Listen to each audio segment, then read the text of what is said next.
Okay, looks like it says that we are live. Let me see if I can do an audio check here. We are 6 minutes before the official start time of this particular broadcast. This broadcast is starting an hour earlier than normal, and this is a broadcast in response to a viewer asking some questions about photography. Looks like it says that we are live. And of course, we will talk about watches. We always do on this channel. But there were some photography related questions, so we're going to delve into that a little bit. And first, let's talk about the camera that's on me right now. Let's start there. I've got the A6500, the Sony A6500, and I've got a small rig cage on it with the Arca Swiss mount on the bottom built into it, which is nice because all my tripods use Arca Swiss. I highly recommend that. And then I've got the 24 millimeter Sony Zeiss f1.8 lens. 24 millimeter on an APS-C size crop sensor gives you about a 35 millimeter field of view, which is a good all around walk around focal length, good for taking like photos of a group of people, that sort of thing. When you shoot at f1.8, you can push it into the mode of taking a portrait. It's not an ideal focal length for a portrait, but you can make that work. And again, that's the Sony A6500 with that Zeiss lens. That's a really good combo because the 5-axis image stabilization in the body of that camera works well. Even though that camera is not stabilized, the lens is not stabilized, the 5-axis stabilization really allows you to shoot handheld video clips with that rig without any real problem. Carlos says, I'm not able to take good photos of watches with the iPhone. There you go. Well, you know, an iPhone does have its limitations, but we'll talk about iPhones and using them for photography. We will talk about that. Talking photography of watches would be nice. Glare and shadows on the crystal are always difficult for me when I'm trying to take pictures of my watches. Absolutely. And let's look at a picture here that I took recently. And any kind of macro photography, in my opinion, is dicey, difficult territory. It really is a specialty form of photography, and especially when you have a lot of reflective surfaces and all that sort of thing to deal with. So obviously you want to try to diffuse your light as much as possible, and we'll talk about that. But let me pull up a photo here, and it's a perfect example because there is a little glare spot on this photo. You can see down around the between the 30-second and 35-second mark, that little burst of hot light, of reflection, of whatever. What I did in this particular photo, this was just a quickie photo. I was using what we call window light. I have two big windows off to the left of the watch. The watch is right, your left as you're looking at it. Window light coming in, which is naturally diffused light. The bigger the light source, the better. So that was nice soft light, but it wasn't soft enough to not create a few little reflections. And I held a little box to the left of the watch up a little bit to try to block some of the reflections. And obviously that one little hot spot was still there. I let it fly because, again, this was just a quickie thing to put up on the web. I just took a few shots of the watch. And actually I shot these with that Sony Zeiss lens, with that combo right there. Of course, I took the lens hood off, and I did have the camera on a tripod, which helps a lot to have it on a tripod. And because in some cases you're going to want to shoot.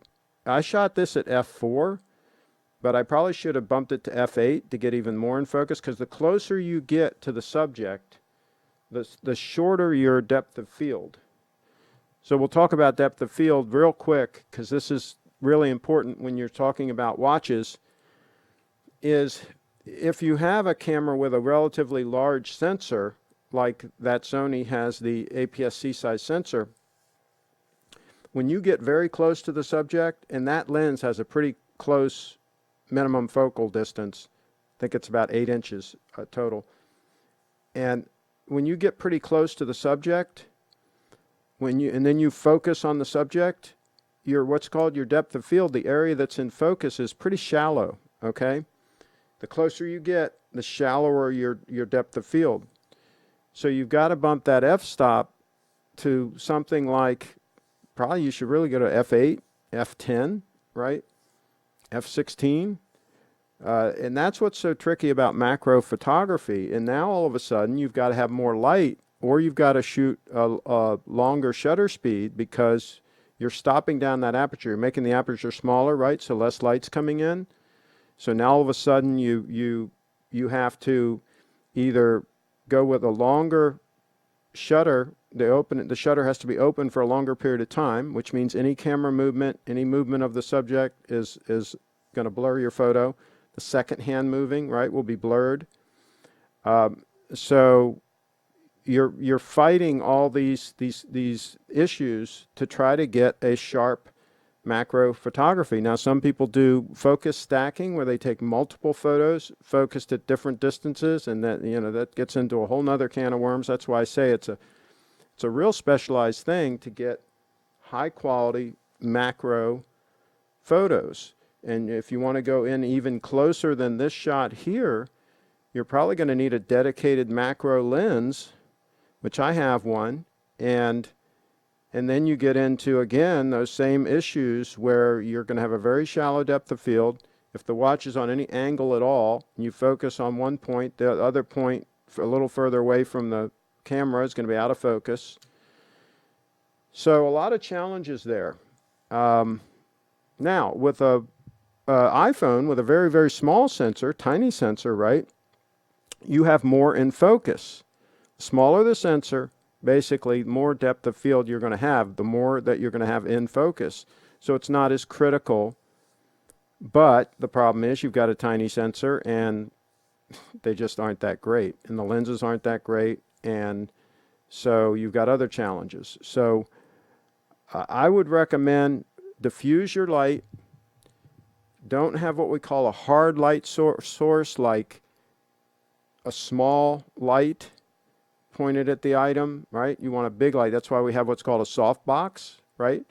Which is basically an enclosure that has the bulbs in it and then has a translucent cover that diffuses the light coming out, right? Makes it a big light source, right?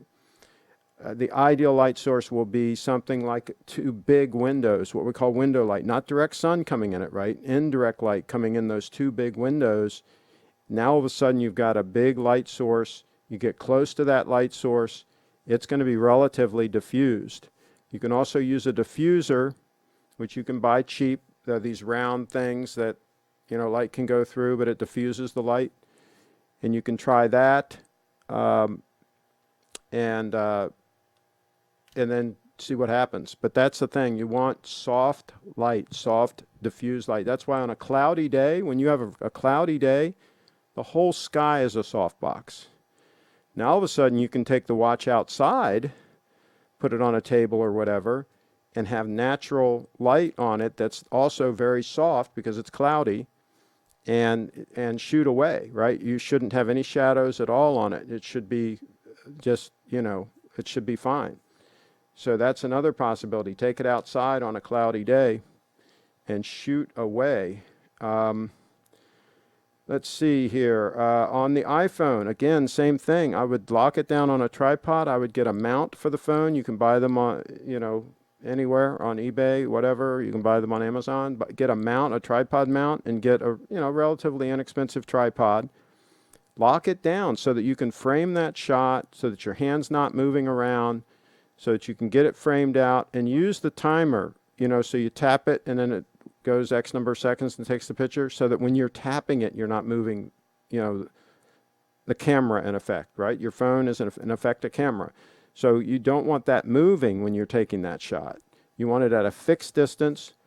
And you know how you can tap your finger on the screen and hold it for a few seconds, and that'll lock the focus and the the exposure on that particular spot, try that. Try locking the focus so that it's focused on exactly what you want it focused on, and take your shot. So that'll help a lot. Lock that thing down on a tripod.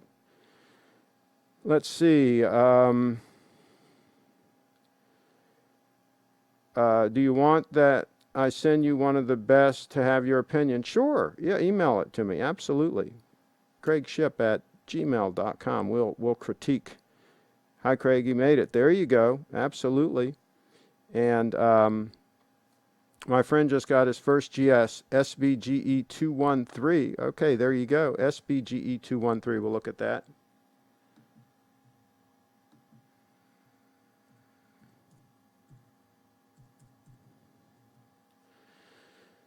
SBGE213. Let's see if we can pull up the... Oh, is that a Japan market watch? Interesting. It's not showing up on... it's not showing up on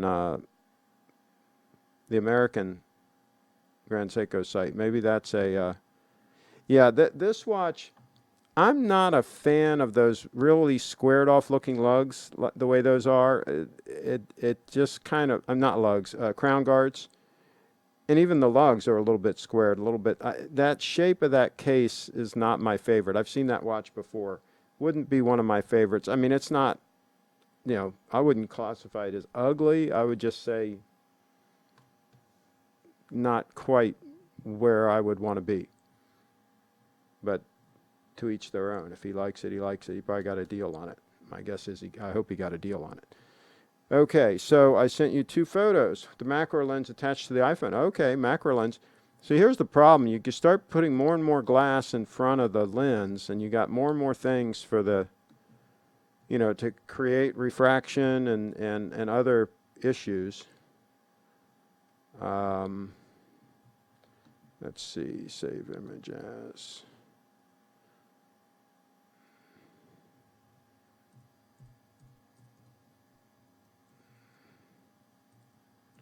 Okay, let's pull one of these up here.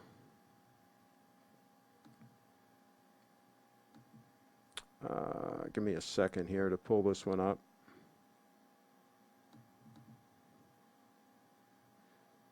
Okay. All right, so we just got uneven lighting is what we've got here. We've got a little bit of hot light there at the top between the 5 and the 10. And then a little bit of hot light down around 35 seconds in there. You see that's where it's brighter than other areas. So your lighting is uneven. So again, diffused lighting would help a lot on that. And I don't know if that was handheld or not, but it's not super sharp. Again, I would get that thing locked down, and I would lock the focus and then use a timer to take the shot. I think that would help a lot. And use some kind of a diffuser. Diffuse that light. Get yourself some soft light. Go out there by the pool on a cloudy day and take it out there by the pool. That's what I would do on that.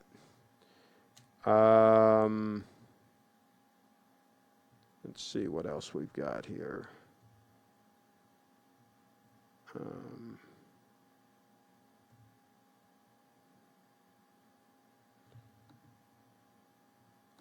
And we're going to save this second one, take a look at it.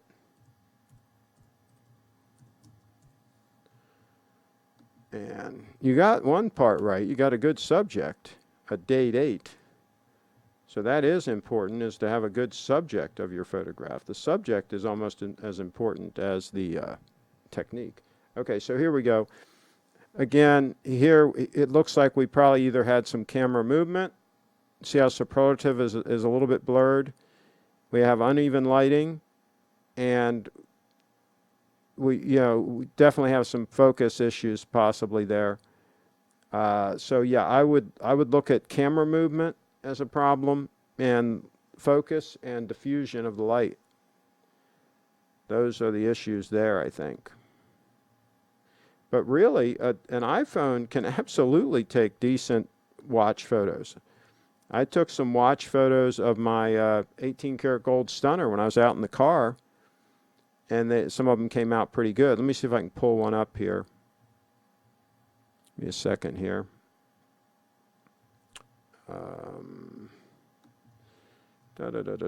Pull one up here that was taken with an iPhone. 18K. I'm just searching 18K on my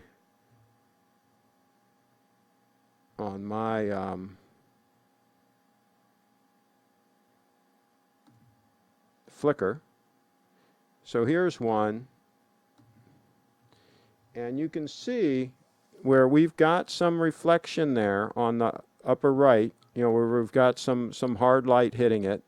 So the light wasn't totally diffused, okay?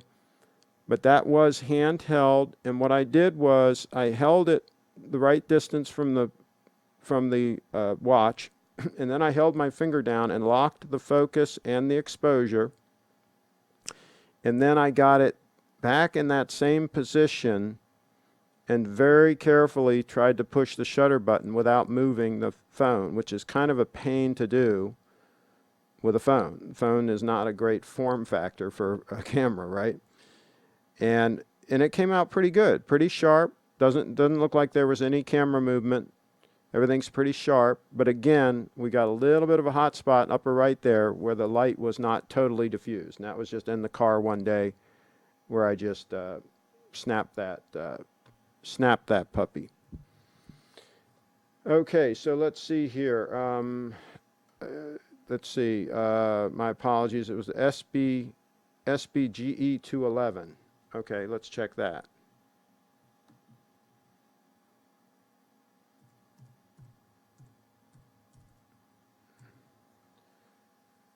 SBGE211. Here we go. Yeah, this is a US model. Yeah, that one I do like the case design better on that. I like the case, nice and fluid and rounded. Yeah. Yeah, that's a keeper. Absolutely. I would like it better if it had lume on the hands and the indices, but we know we can't have everything. We can't have everything. There's no such thing as a perfect watch.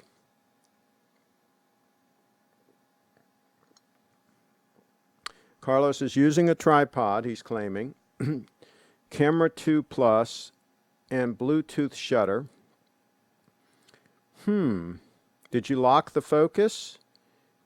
And the only other thing that you can really do is lock the focus and diffuse that light. Diffuse that light. You might have to get yourself a diffuser and hold it over the whole thing. Okay? On top of where I've got this shot here, I've got a big softbox over the top of it. But I'm still, you see, getting some hot light at the top, because the exposure is set for the dial, right? So the exposure on some of the bracelet is kind of blown out a little bit.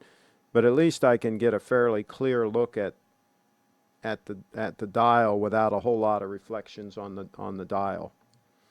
So lighting is a real challenge. That's why there are people that are paid a salary to handle lighting.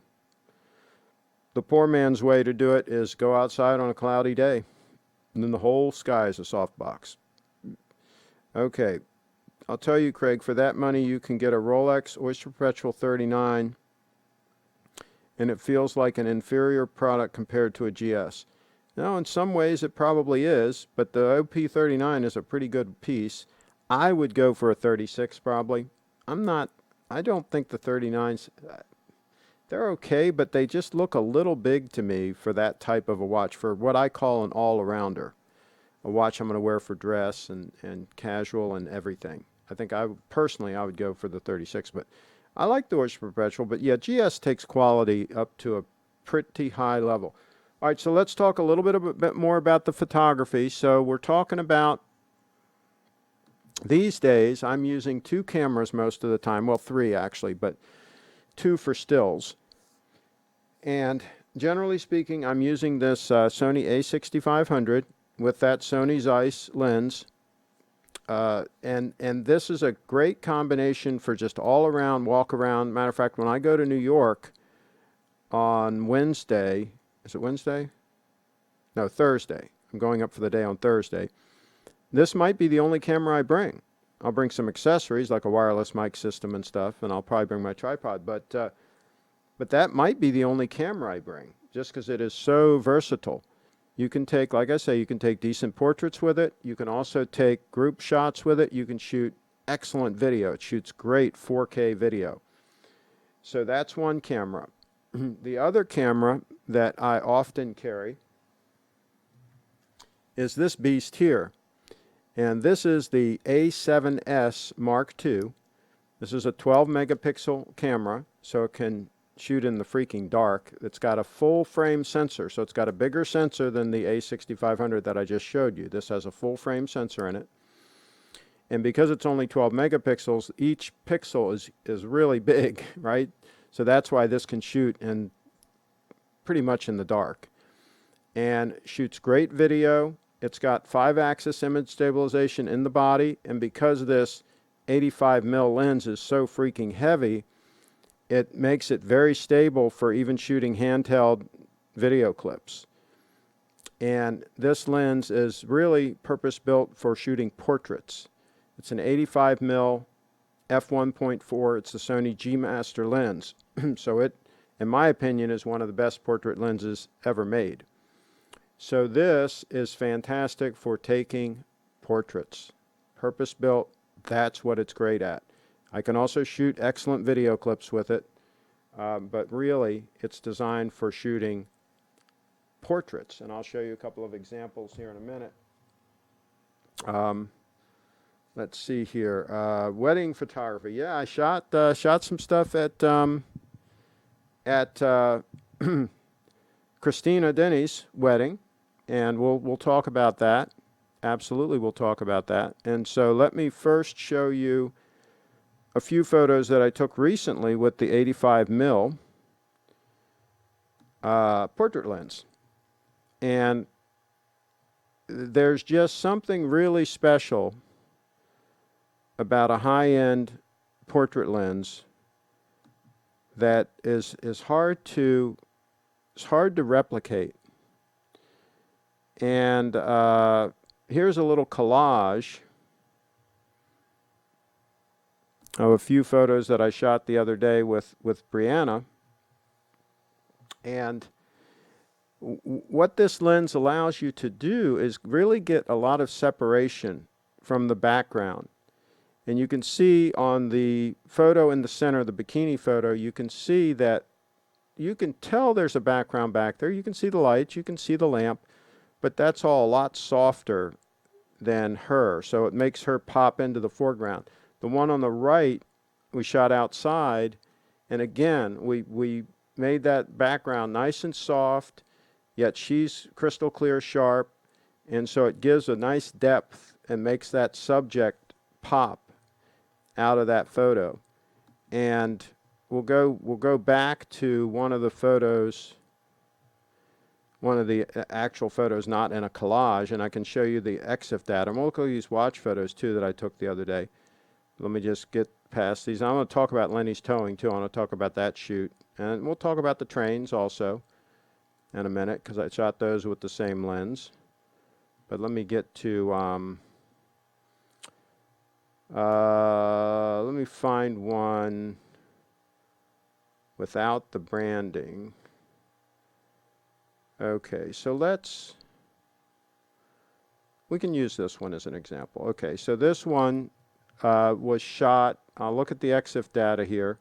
Again, 85mm lens, f1.4, 85mm, right? So wide open aperture, f1.4. In other words, that means that the aperture was open as far as it goes, letting in as much light as possible. And let's see what the shutter speed was. I got to go back. See what the shutter speed was. Shutter speed on this one was 1/500th of a second. Okay? So a nice fast shutter speed, so I don't have to worry about a little bit of movement on her part or whatever. It's going to be fine. But what we get when we shoot at f1.4 at about that distance is we get that very shallow depth of field to where I focused right on her eyeball, and this is what you want to do with those portraits, is you want to focus right on the eyeball, and then everything else is going to be a little bit soft, including the background is going to be very soft, which makes for a flattering portrait. And the fact that you're shooting at 85 mils gives that compression on the subject that their nose doesn't look as big. Like if you shoot at 35 mil, her nose would look a little bigger. You know, the proportions just don't look as good. The portrait lens is designed to produce a flattering result, and that's what you get. Now let me go back and we'll take a look at a couple more of these watch photos. Well, let's look at one of the train photos too, though, before we get to that. See, I like the Pullman car. Let me pull that up. Okay, so again, same situation here, okay? I'm shooting with the portrait lens, and notice how it makes the background nice and soft. And let's look at the EXIF data on this one. Now this one, I shot at f4 because I wanted a little bit more in focus, right? I didn't want quite as shallow a depth of field. And I shot it at 85 mil. Bumped up the ISO to 4000 because the light wasn't a ton of light. 1/125th of a second shutter speed, so it's adequate for me to shoot handheld with no problem. So there you go, and you end up with a nice photo of the subject, in this case the train car, popping out, and the background just kind of being back there like it's art. Like it's art. Oh, I'm not showing it. That was stupid. I wasn't showing it. Okay, so there's the photo I was just talking about, and here's the EXIF data on the photo. Okay, so so again, when you have a nice fast, what we call a fast lens, which in this case the 85 mm f1.4 is a nice fast lens, you can get that shallow depth of field and you can get that effect, which is very difficult to do with a cell phone. That's why they're building into the cell phones now what they call portrait mode, where they're kind of doing that in software. They're faking it. They're blurring the background using software to do that. And it looks okay. I don't think it's as good as having the real thing, but it's better than nothing, right? But it doesn't. Do you shoot RAW? Yes, absolutely. You shoot RAW, absolutely, because you get a lot more versatility in post. You can adjust that exposure quite a bit. Now, I'm talking about with these real cameras. I'm not talking about with the iPhone. I shoot very little with the iPhone. It's just rarely do I use the iPhone. Like I was in the car, I took a picture of that watch. That doesn't happen that often. Usually I'm using real cameras. But yes, I absolutely shoot RAW. Craig, how do you get the best bokeh from your photos? Okay, that's what we were just talking about. You want to have a relatively what we call fast lens, and an inexpensive way to do it, if you have an APS-C size sensor, okay, like the A6500 that's on me right now, that has the APS-C size sensor. If you got what's called a fast 50, a 50 millimeter f1.4 lens, or even an f1.8 would work. It'd be a lot cheaper, right? But you get a 50 millimeter f1.4 lens and shoot that puppy wide open at f1.4. Focus right on the subject. If it's a person, focus right on their eyeball, and you're going to get beautiful results. That's all you have to do. You're going to shoot at aperture priority mode. You can shoot in manual mode if you want, but you can shoot in aperture priority mode. Set that aperture at f1.4 and let her rip. And that's going to be your most affordable way to do it, because a 50 millimeter fast 50 on most platforms, Sony, Nikon, Canon, are pretty affordable, a couple $100, and you can make that happen. Now, if you want the best, get something like this. This G Master 85 mm f1.4. Shoot that puppy wide open at f1.4 and see what happens. Now, talking about wedding, let's let's pull up Christina's wedding. Christina Denny. Some of you all have met her at Steve's event. Unfortunately, she's not going to be there this year. Bad move on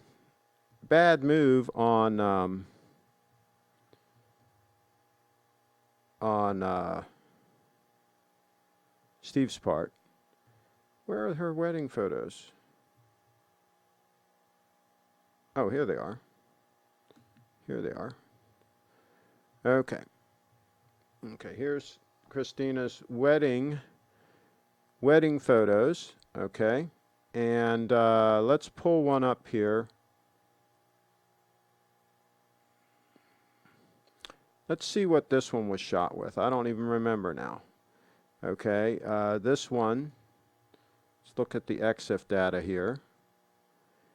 Okay, so this was shot with the 85 mil at f2. I shot this one at f2, so not quite wide open, because two people in the shot, you know, they're not exactly the same distance from the camera, so I want to give a little wiggle room.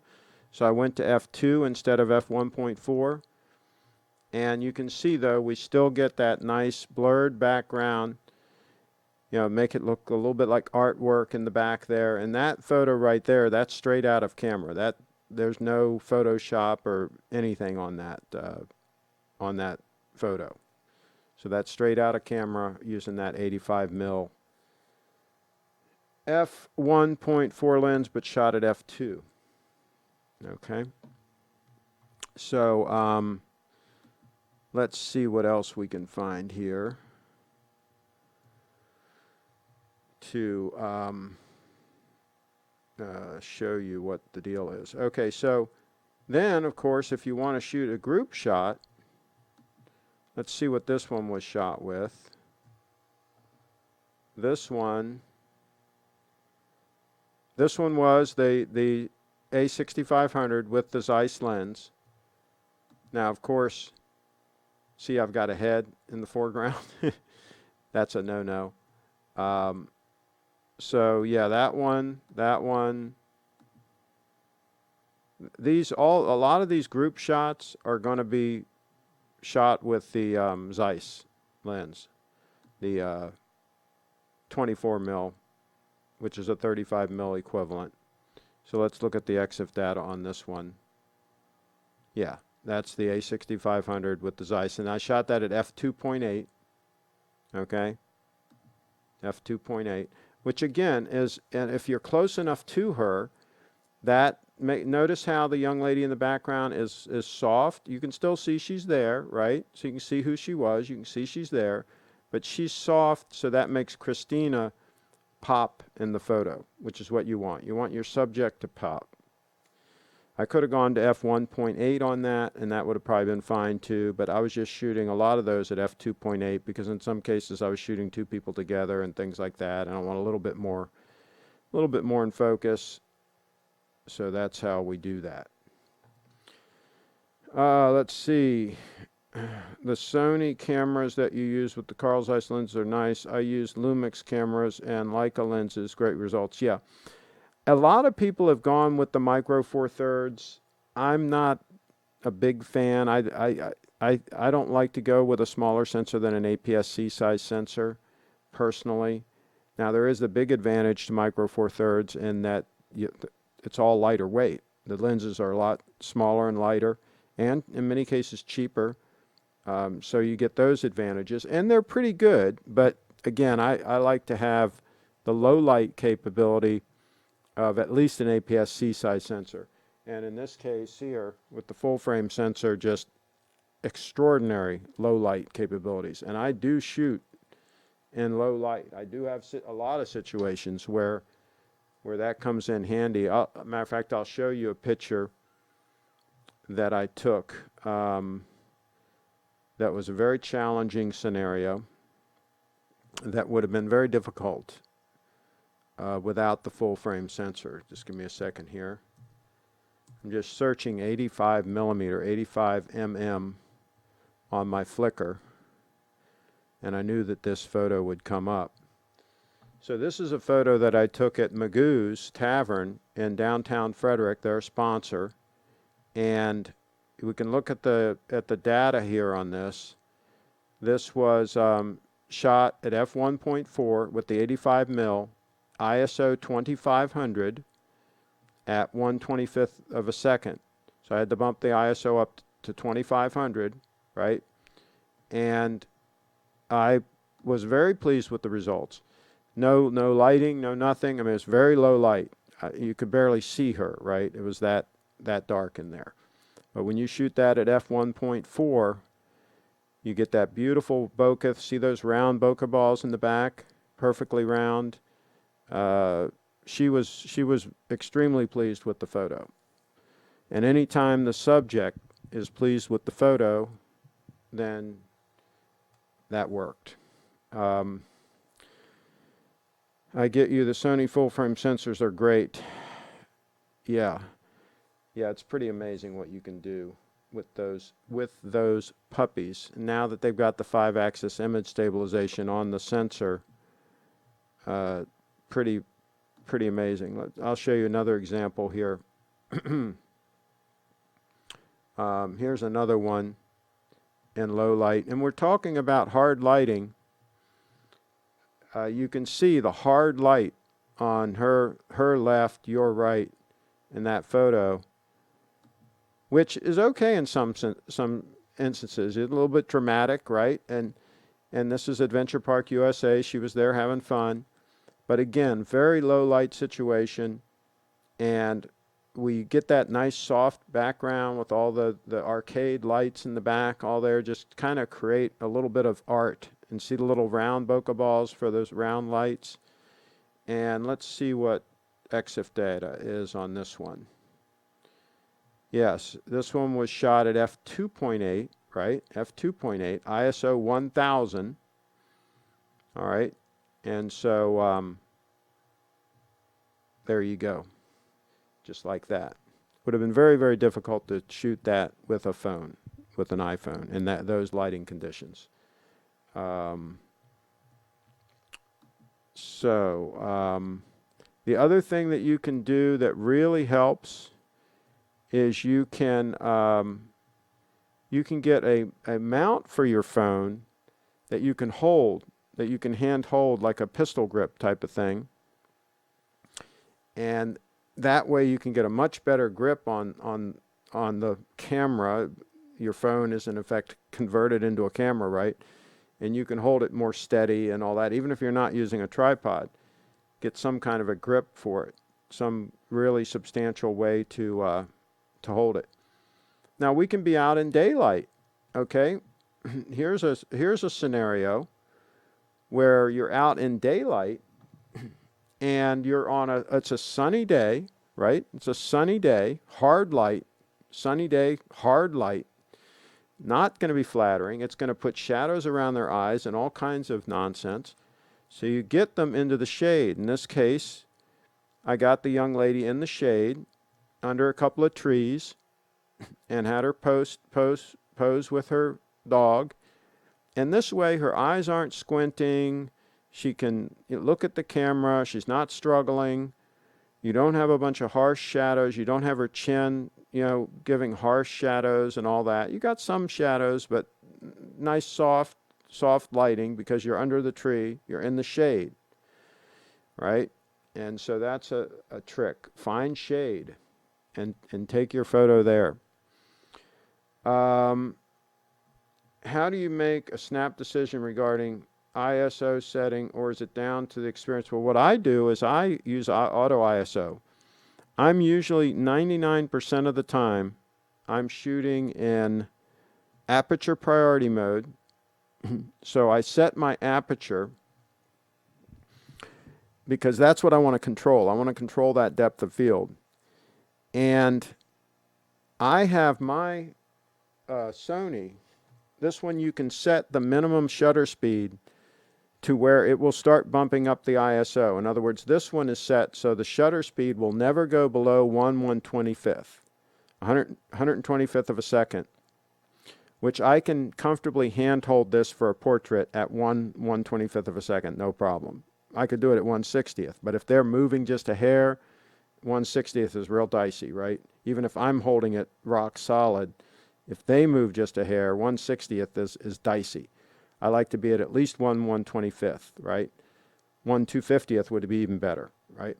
But this is set so 1/125th is the minimum shutter speed, and the camera will automatically start bumping up the ISO if it needs to in order to keep the shutter speed at 1/125th. So that's why when I shot that one in the bar, that's why the shutter speed was 1/125th and the ISO was bumped up to like 2000 or whatever. The camera did that automatically. I set the aperture at f1.4, and the camera is going to determine the ISO as need be, right? It's going to just bump it up. Now I can use exposure compensation to adjust that if I need to, but again, I'm shooting raw, so I've got a lot of latitude when I bring it in post if I need to mess with the exposure a little bit. So that's what I do because I'm usually in a hurry. I'm running, gunning.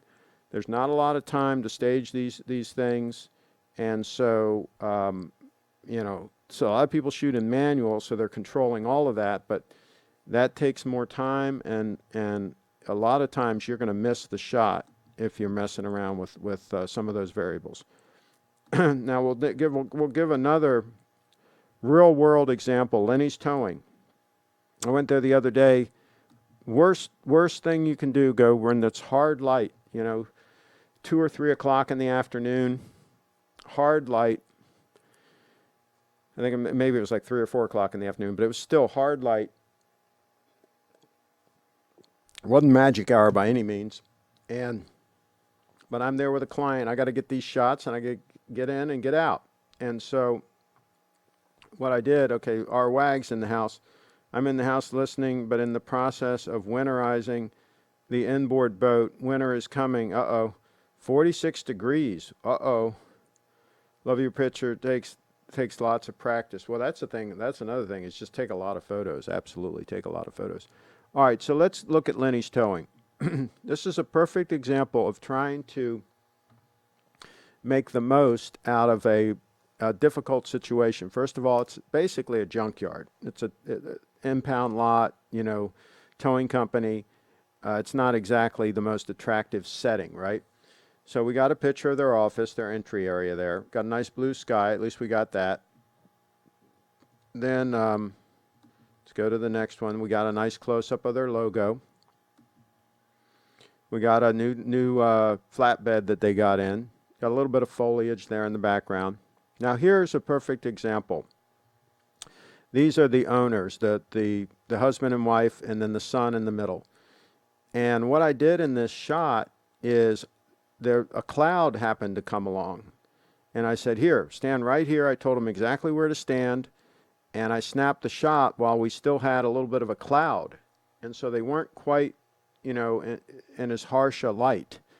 And I got us some separation. Let's go and look at the EXIF data.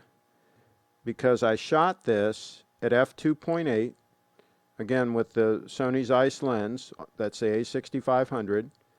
And notice that I got them a fair distance away from the trucks. A big mistake that a lot of people make is they put the people right next to the truck, and then they shoot the shot, and you got to get the whole truck in the shot, and so the people look real small, right? Get them in the foreground. Get them out ahead, separated from the background. Because, you don't want it to look like a mug shot. You don't want them to be lined up against something, and then you take a picture. Notice in all these shots, I've got them a distance away from the item that's in the background. Same thing here. I could have had this guy standing right next to the truck, but I get him out 10 feet away from the truck, out towards me in the foreground, so that he looks a little bit bigger, and he, kind of fills the frame a little more. So that's just framing the shot. And again, you see a lot of shadow there from the beak of his cap, because it was harsh lighting. We didn't have a cloud when that was snapped. And here's just a shot of one of their trucks. Here's a guy. Now notice I have the sun behind him. So again, he at least doesn't have to look into the sun when I'm taking the shot. And so that helps. A couple of their drivers. Another shot of a truck. They wanted to stress that they have an impound lot there. Again, another driver. Now notice how he's probably 10 feet away from that truck, okay, towards the camera. All right? And that's that, okay? So you stage everything as best you can given the circumstances of what you're dealing with. And you do the best you can. So, yeah, and Wags is right. Then it's just get out and shoot. Get out and shoot and see the results and tweak and just hone your skills. And a lot of it is framing the shot, right? Frame the shot so there's not a lot of junk in the shot, right? Look at what's in the frame. Look at what's back behind the people. Look, is there a trash can in the corner? Is there a bunch of junk somewhere? You know, if you got a real fast lens, you can blur all that out. That's okay. There can be all kinds of junk back there. It's just going to look like a beautiful bokeh, soft, you know, you won't even be able to tell what was back there. But if you can't do that, then you got to reconfigure. You got to ask them to step over here a little bit or step there or do something to try to get the background so it's just not horrendous looking, right? So framing the shot, watching your lighting, all of those kinds of things are what we got to do. Is what we got to do. Let's see here what else is going on. I'm going over to Facebook here to see if there's any breaking news in the watch community. Got a lot of notifications there. I had another guy earlier today asking about a particular watch. Oh, is this one? It was the Explorer 2. The rumor that it's going to be discontinued. So he says, does that mean it's going to go up in price? And I just responded, LOL, right? I was just laughing, right? LOL. And he said, well, what does that mean, you know? And I said, it means that you shouldn't consider a watch an investment. So you shouldn't be asking the question, is it going to go up in value? Because that means you're looking at it as an investment. So that means you've already screwed yourself. But oh well, I'm the only one that I think thinks that way. So let me see if there's anything pressing here in the watch community. Okay, somebody mentioned me. Let's see what they said. I know you know what you're talking about, but you're wrong. Oh, he's trying to show me that the watches are like going up in price. He's showing a thing on Watch Collector. Yeah. Oh my gosh. That's great. I'm going to reply to him, and I'm just going to reply LOL. He's showing me a thing put out by Watch Collector. I know, not that they're not biased, right? Watch Collector says that it's a good idea to invest in watches and collect watches. Okay, I'm going to trust them with my money. I'm not noticing. I am noticing much less production from some people. Clive, Archie, Mark. Huh. Why is that? I wonder what's going on with that. You guys know what's going on with that? Why is there less production? I'm trying to think what else we can talk about with photography. Video. We can talk about video a little bit. Video, the key there is try to hold that video camera, whatever it may be, whether it be your phone or a real camera. Hold that puppy steady. Camera movement is the bane of any video, right? You don't want camera movement. If you get camera movement, you want it to be nice and smooth, like it's on a dolly or a crane, right? You want it to be very smooth camera movement, very slow.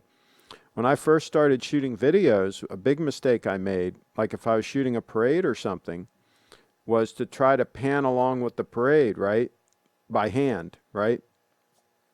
And I learned quickly that it's much better to frame a portion of the parade and hold the camera very, very steady and just let the parade go right through the frame. Let the parade just move right through the frame, right? Let it do the moving. You hold the camera steady, framing, you know, the route where they're coming through. And get a nice section of the parade where the backdrop is nice, where it's a nice, beautiful house or whatever it is back there, a field, you know, whatever. So it's not a lousy background, right? Set your focus on the middle of the parade route, and then hold that camera just really steady and let them progress right through the frame, right? Do it like that. Don't try to pan with them. Now, if I'm on the Segway and I'm going along with the parade and I'm hand holding and I'm going along, the Segway is kind of like a steady cam, right? So I can kind of go along and shoot a nice clip as I'm flowing along with them. But you can't do that very easily if you're walking, for example. It's going to kind of not be real smooth. And so that's why we have steady cams and all those kinds of things. If you don't have all that, just hand hold it and hold it as steady as you possibly can and let whatever it is go through the frame, right?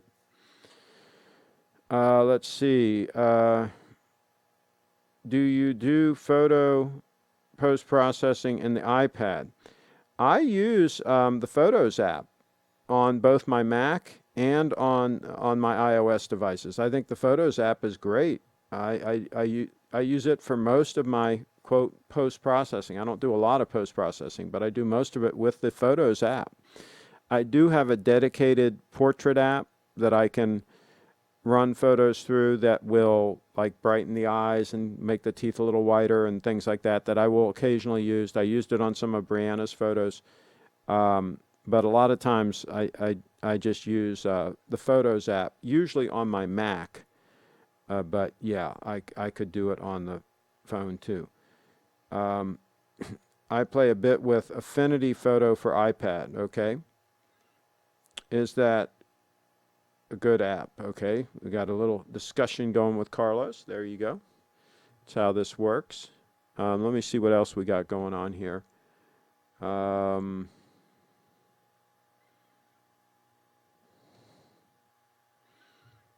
Okay, let's see what Roger says. Another comment here. Another comment. Oh, Rolex Collector's World. No wonder.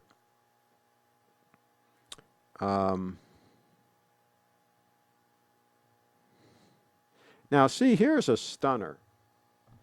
The Yachtmaster with the blue dial. That is a stunner.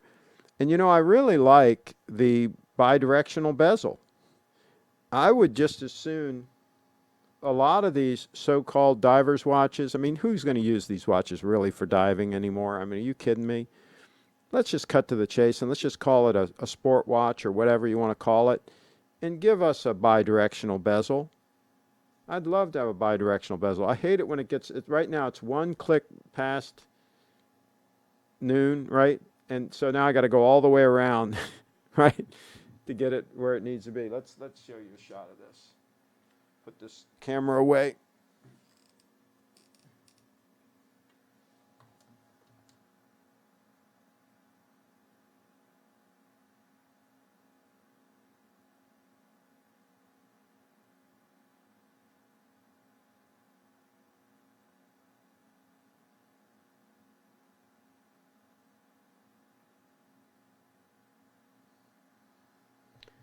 See, I was trying to get it the right distance away so that focus would be in focus. But yeah, this is one click past the the straight up and down, so now I got to go all the way around with it. Yeah, it's kind of a pain. So yeah. All right, I guess I don't know what else we can talk about. I blew through some of those things pretty quick, the depth of field and how all that works. The biggest thing to remember with depth of field is the wider open your aperture is, okay, which is the lower the number, like f1.4 on that particular lens is wide open, right? When the aperture is wide open, that's when you're going to get the shallowest depth of field. Now, the other variable is the closer you get to the subject, the more shallow the depth of field is going to be. All right? If I'm 20 feet away from the person and I'm taking their photo, in other words, I'm taking a full body photo. Let's pull one up here and give you an example. Give me a second here. I'll pick one. I'll pick one of Brianna that was full body with the 85 mil lens. Okay, so let's use this one as an example. All right, so this shot is the 85 mil, and I shot it at f1.4. Okay, and let's go full frame here. All right, okay, so here's the deal. This photo, I had to be about probably 20 feet away from her, maybe not 20, maybe 15, to be far enough back to get her fully in the frame with an 85 mil lens, probably 15 feet.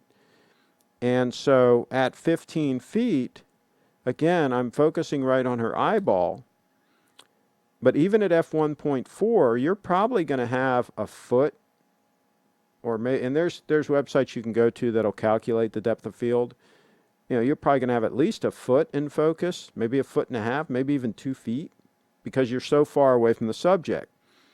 If I get significantly closer to her, let's say I'm 4 feet away, and then the depth of field might be an inch. It might be very, very shallow, right, as I get close to her. So that's the other thing that controls the depth of field. It's the aperture. It's really three things. It's the aperture, it's the size of the sensor in the camera in the first place, right? So the bigger the sensor, the shallower the depth of field. So in this case, the Sony has the 35, the full frame, 35 mil equivalent, sensor, full frame sensor. And so it already has a naturally shallow depth of field because of the size of the sensor. Then you throw on an 85 mil lens with an f1.4. And again, the other thing that determines the depth of field is the focal length. That's why a telephoto lens, let's say this was a 200 mil lens, 200 millimeter, right? It's going to have an even shallower depth of field at 200 millimeter. Let's say I had a 200 millimeter f1.4. That'd be an expensive lens, by the way. If I had one, that would have a very shallow depth of field at the same distance, right? So the focal length also plays a role in it. But let's say you've got an 85 mil and you're shooting at f1.4, full frame sensor. That is really kind of the ideal portrait setup in most scenarios. Some wedding photographers choose to use a 70 to 200 zoom lens for portraiture because they get that versatility between 70 and 200 mil. But I like the 85 mil, and that's what we go with. So let's see here. The Yachtmaster has a clunky bezel. I don't like it myself. Okay, I haven't played with one in person, so yeah, I would have to play with one in person before I really made a final decision. But I like the looks of it, I'll put it that way. If someday Rolex reissued a turnograph, it would be a temptation to me. Well, there you go. I hear you. Those engine turn bezels have a great classic look. I recently picked up a nice 14010 from 2002, new old stock. Oh, cool. Cool. Absolutely.